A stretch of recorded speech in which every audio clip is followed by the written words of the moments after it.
Nyi Roro Kidul di era kolonial Belanda, antara mistisisme dan perlawanan.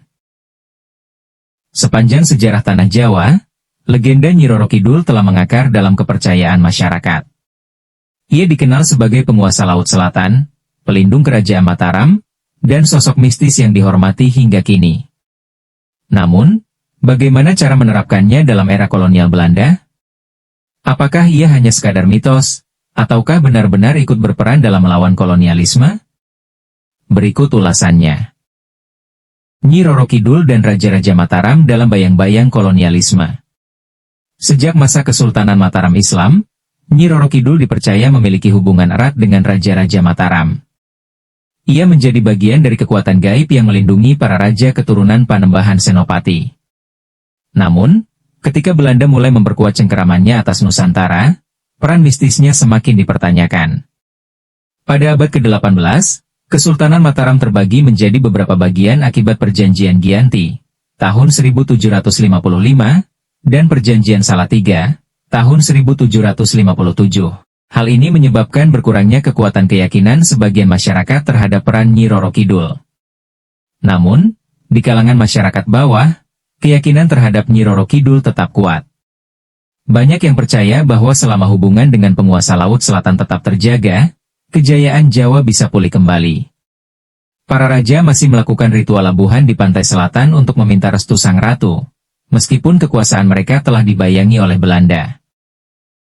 Ramalan dan perlawanan rakyat Jawa. Di tengah penderitaan rakyat karena kolonialisme, muncul gerakan perlawanan secara sporadis di berbagai tempat. Salah satu tokoh besar dalam pergerakan ini adalah Pangeran Diponegoro.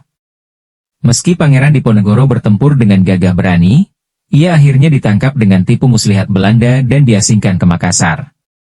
Banyak yang percaya bahwa kekalahan ini terjadi karena hubungan spiritual antara Raja-Raja Jawa dan Nyi Roro Kidul merenggang.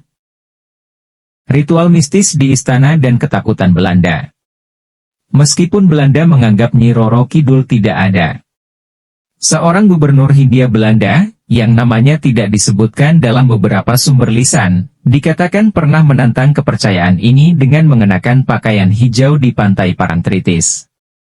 Keesokan harinya, ia dikabarkan jatuh sakit parah dan akhirnya meninggal dengan cara misterius. Cerita ini semakin mengukuhkan keyakinan bahwa Nyi Roro Kidul adalah penjaga tanah Jawa, dan bahwa Belanda tidak akan pernah benar-benar bisa menguasai tanah ini. Nyi Roro Kidul dalam kesadaran rakyat di akhir kolonialisme. Pada awal abad ke-20, gerakan kebangkitan nasional mulai muncul di Indonesia. Para pemimpin pergerakan tidak lagi mengandalkan kekuatan mistis semata, tetapi lebih kepada kekuatan otak dan otot. Namun, dalam berbagai pertemuan rahasia dan diskusi kebangsaan, nama Nyi Roro Kidul tetap disebut sebagai simbol perjuangan rakyat Jawa. Ia bukan lagi hanya penguasa gaib, tetapi juga lambang dari perlawanan secara spiritual. Ketika Jepang menggantikan Belanda pada tahun 1942, banyak masyarakat Jawa yang kembali berharap bahwa ini adalah pertanda bahwa tanah Jawa akan kembali merdeka. Beberapa orang bahkan percaya bahwa badai yang menghantam kapal-kapal Belanda saat mereka mundur adalah bentuk terakhir dari campur tangan Nyi Roro Kidul dalam melawan kolonialisme. Dapat kita ambil kesimpulan bahwa kepercayaan kepada keberadaan Nyi Roro Kidul memberikan semangat bagi banyak pejuang yang percaya bahwa mereka tidak berjuang sendirian. Entah dalam bentuk perlindungan mistis, badai laut yang menghancurkan kapal musuh, atau sekadar menjadi lambang perlawanan, Nyi Roro Kidul tetap hadir dalam sejarah panjang perjuangan rakyat Jawa. Hingga kini, ia tetap dihormati, tidak hanya sebagai penguasa Laut Selatan, tetapi juga sebagai bagian dari identitas dan spiritualitas Nusantara.